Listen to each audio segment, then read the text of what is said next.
رسول اللہ صلی اللہ تعالی علیہ وآلہ وسلم غوث اعظم بمنی بے سر و ساما مدد قبلہ دین مدد کعبہ ایمان مدد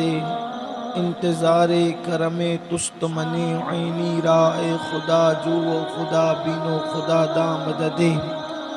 بگرداب بلا افتادہ کشتی ضعیفانو شکستہ رات و پشتی بحق خواجہ عثمان ہارون مدد کن یا معین الدین چشتی مدد کن یا معین الدین چشتی مدد کن یا معین الدین چشتی۔ انتہائی احترام و عقیدت کے ساتھ اپنے اور ساری کائنات کے مرکز عقیدت دانائے سبل مولائے کل ختم الرسل خسرو خوباں سیاح لامکاں وجہ کن فکاں در اللہ المکنون سر اللہ المخزون عالم ما کانا وما یکون آب و گل انبیاء جان و دل اصفیاء مطلع ہر سعادت مقطع ہر سیادت خلاصہ کائنات فخر موجودات حضور احمد مجتبی محمد مصطفیٰ ارواح نافدہ صلی اللہ تعالی علیہ وآلہ وصحبہ وبارک وسلم کی بارگاہ بے کس پناہ میں جس طریقے سے پڑھاؤں بلند آواز سے میرے ساتھ مل کر پڑھیں۔ الصلاۃ والسلام علیک یا رسول اللہ،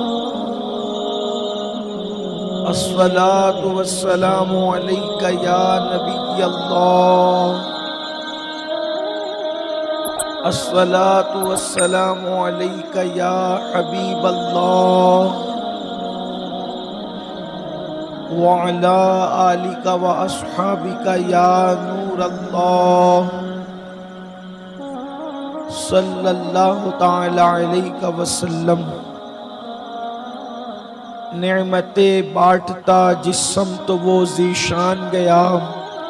نعمتیں بانٹتا جس سمت وہ ذیشان گیا، ساتھ ہی منشی رحمت کا قلم دان گیا، لے خبر جلد کے غیروں کی طرف دھیان گیا، میرے مولا میرے آقا تیرے قربان گیا،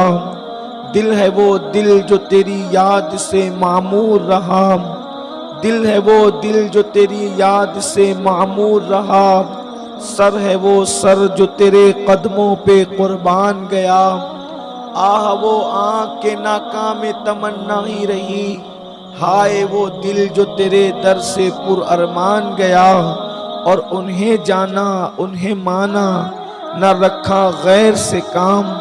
انہیں جانا انہیں مانا نہ رکھا غیر سے کام، للہ الحمد میں دنیا سے مسلمان گیا، للہ الحمد میں دنیا سے مسلمان گیا۔ آج کی یہ محفل تحفظ ناموس رسالت اور ساتھ ہی ساتھ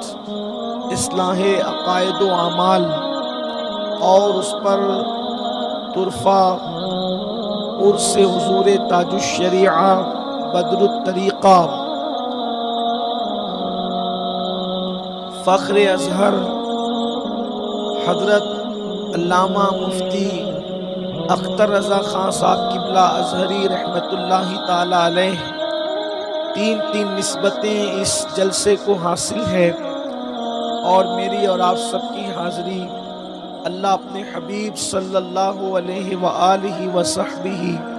وبارک وسلم کے صدقہ و طفیل قبول فرمائے۔ یقیناً اس منبر پر ایک سے ایک شموس و اقمار موجود ہے، بڑے بڑے آفتاب و مہتاب علم فضل کے یہاں پر جلوگر ہیں، اور آپ نے مجھ سے پہلے ان کو سنا ہوگا یا پھر میرے بعد آپ ان حضرات کو سماعت کرنے کا شرف حاصل کریں گے۔ میرے خیال سے آپ نے مجھ سے پیشتر برادر ذی قدر حضرت علامہ حافظ امین رضوی صاحب ان کی گفتگو بھی سماعت کی ہوگی، اور بھی آپ لوگوں کو سننا باقی ہے۔ بہت دیر آپ کا نہیں لیتے ہوئے بہت مختصر کچھ معروضات پیش کرنا چاہتے ہیں۔ میرے آقا صلی اللہ علیہ وآلہ وسلم کے دیوانوں، آج پوری دنیا میں مسلم امہ پر جو حال اور احوال ہے وہ آپ سب پر بالکل عیاں ہے، اور آپ سب کو بالکل پتہ ہے، آپ سب کو معلوم ہے، اس لیے کہ الیکٹرانک میڈیا ہو یا پرنٹ میڈیا، ہم لوگوں کا اس سے جتنا تعلق ہے اس سے زیادہ تعلق آپ لوگوں کا ہے۔ کہاں پر کیا ہو رہا ہے یہ آپ اچھی طرح جانتے ہیں، لیکن ایک بات کہ آج پوری دنیا میں کسی ایک ملک کی بات نہیں کرتا، کسی ایک علاقے کی بات نہیں کرتا، کسی ایک خطے کی بات نہیں کرتا، بلکہ پوری دنیا کے حالات کا اگر مشترکہ طور پر ہم جائزہ لیں تو ہمیں پتہ چلتا ہے کہیں پر مسلمان مارا جا رہا ہے، کہیں پر مسلمان پیٹا جا رہا ہے، کہیں پر مسلمان جیلوں میں ٹھوسا جا رہا ہے، کہیں پر بیجا مقدمات میں پھنسایا جا رہا ہے، کہیں پر مسلمانوں کے گھروں کو جلایا جا رہا ہے، کہیں پر مسلمانوں کے گھروں کو زمین سے ہی ہٹایا جا رہا ہے، کہیں پر حالات یہ ہے مسلمان روٹی کے ٹکڑے کو پریشان ہے، کہیں پر مسلمان کا حال یہ ہے کہ اس کی لاش بے گور و کفن تڑپ رہی ہے، کہیں پر مسلم امہ کا حال یہ ہے کہ بیٹیوں کی لٹتی ہوئی آبروئیں، بیٹیوں کی لٹتی ہوئی آبروئیں، نوجوانوں کے اٹھتے ہوئے جنازے، انسان کو جو ہے وہ بے دست پا کیے ہوئے ہیں، اور ہر انسان اللہ اکبر بے چین اور بے قرار ہوتے ہوئے اور اسی عالم کے اندر یہ کہتے نظر آتا ہے کہ اللہ کی مدد کیوں نہیں آتی، اللہ کی امداد کیوں نہیں آتی، گھروں پر بلڈوزر چل رہے ہیں، اللہ کی مدد کیوں نہیں آتی، مسجدیں مسمار ہو رہی ہے، اللہ کی مدد کیوں نہیں آتی، بیٹیوں کی آبروئیں لٹ رہی ہے، اللہ کی مدد کیوں نہیں آتی، کیوں اللہ کی مدد نہیں آتی، کیوں اللہ کی امداد نہیں آتی۔ اللہ اکبر، ہر انسان بڑی سوالیہ نگاہوں کو آسمان کی طرف اٹھا کر کے خدا کی مدد کا منتظر ہے۔ بچے خدا کی مدد کا انتظار کر رہے ہیں، جوان خدا کی مدد کا انتظار کر رہے ہیں، بوڑھے خدا کی مدد کا انتظار کر رہے ہیں، بلکہ کبھی کبھی جب امداد کے اندر تاخیر ہو رہی ہے تو انسان کا عقیدہ کہیں متزلزل، کہیں مذبذب ہوتا ہوا نظر آ رہا ہے۔ کبھی جوان یہ سوچتے ہیں کیا یہ امداد کے واقعات ابراہیم علیہ السلام پر نار نمرود جو گلزار ہو گئی تھی،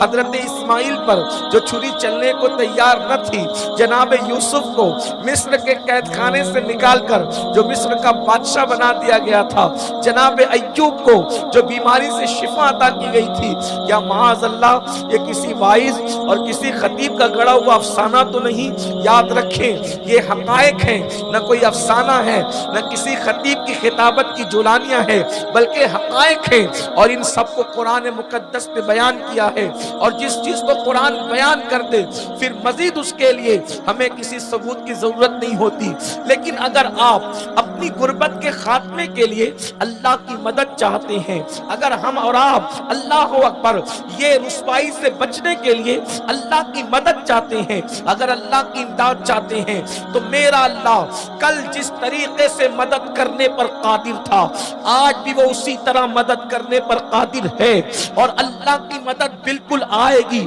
اور اللہ کی مدد بالکل آ سکتی ہے میرے پیارے آقا صلی اللہ علیہ وسلم کے پیارے دیوانوں۔ لیکن یاد رکھنا اللہ کی مدد فاسق و فاجر کے لیے نہیں آتی، اللہ کی مدد منافقوں کے لیے نہیں آتی، اللہ کی مدد کافروں کے لیے نہیں آتی، اللہ کی مدد ہمیشہ نبی کے وفاداروں کے لیے آیا کرتی ہے، اللہ کی مدد کا نزول ہمیشہ وفاداروں کے لیے ہوا کرتا ہے۔ میرے آقا صلی اللہ علیہ وسلم کے پیارے دیوانوں،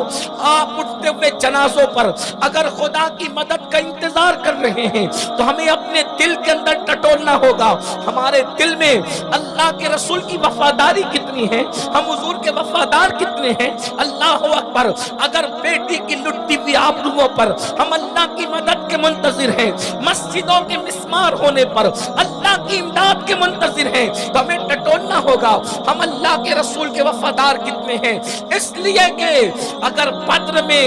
313 کی امداد کے لیے ہزاروں فرشتوں کو لے کر روح القدس نازل ہوتے ہیں تو وہ رسول کے غداروں پہ نازل نہیں ہوئے تھے، بلکہ وہ نبی کے وفاداروں پہ نازل ہوئے تھے۔ میرے آقا صلی اللہ علیہ وسلم کے